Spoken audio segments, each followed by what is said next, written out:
Sveiks, mans mīļais draudziņ! Patiesas prieks, ka tu man esi. Šodien es vēlos tev pastāstīt pasaku par ponijiem. Aiziet!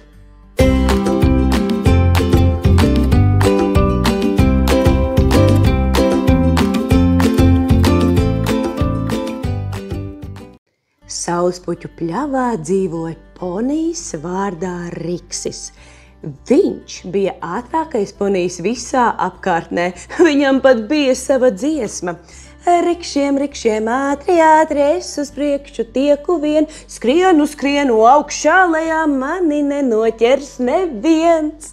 Riksis lēkāja pāri ziedošiem krūmiem, skraidīja pa meža takām un vienmēr bija pirmais pie gardākajiem un kraukšķīgākajiem āboliem.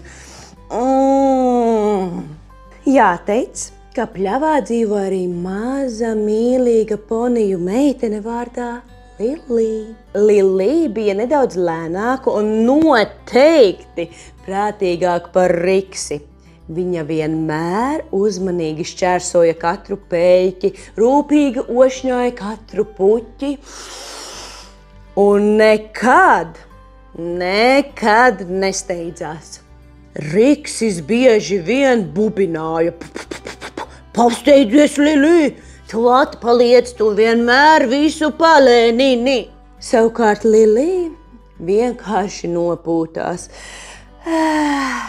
Jā, viņa netika līdzi Rikša tempiem, bet viņa tik ļoti vēlējās spēlēties ar viņu. Kādu dienu abi poniji izdomāja doties pēc gardākajām, saldākajām, sulīgākajām averēm, kuras auga kur?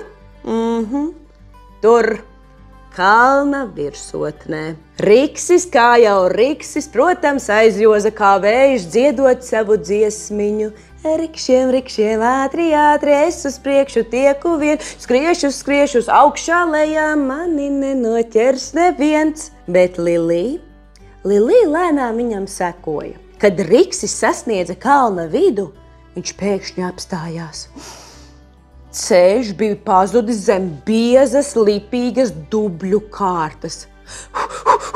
Riksim sākās panika. Viņš ārdījās, un viņa ātrās kājas iestika dubļos. Jo ātrāk viņš plosījās, jo dziļāk viņš griba. Jo ātrāk viņš plosījās, jo vēl dziļāk viņš grima. Pēc laika parādījās Lilī. Viņa pamanīja, ka Riksim ir notikusi nelaime.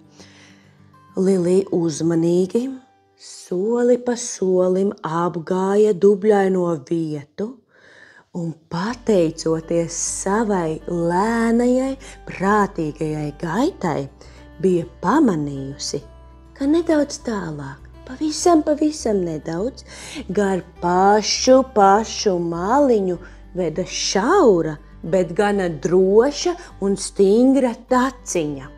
Lilī mierīgi nostājās uz taciņas un uzdurināja Riksi. Mīļais Riksīt, es zinu, ka neesi radis būt lēnprātīgs un mierīgs, jo tāda vienkārši ir tava daba, un tas nekas. Bet mums ir jāmēģina šobrīd palikt mierīgiem. Tas ir vienīgais, kas mums var palīdzēt. Sākumā tiksim galā ar tavu satraukumu. Tev ir jāievelk dziļi elpa un lēnām jāpūš ārā. Nu tā kā it kā tu pūstu lielu balonu, kuru nedrīkst pārplēst. Es to darīšu kopā ar tevi. Vai tu esi gatavs? Riksis apstiprinoši pamāja ar galvu. Un tā nu abi divi mēģināja mierīgi elpot.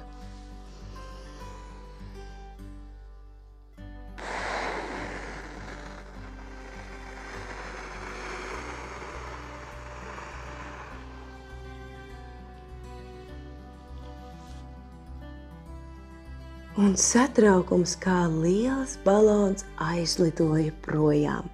Lilī turpināja. Turies manā astē, Riksīti, nesteidzoties, lēnām un mierīgi velc kājas ārā no dubļiem. Riksis paklausīja.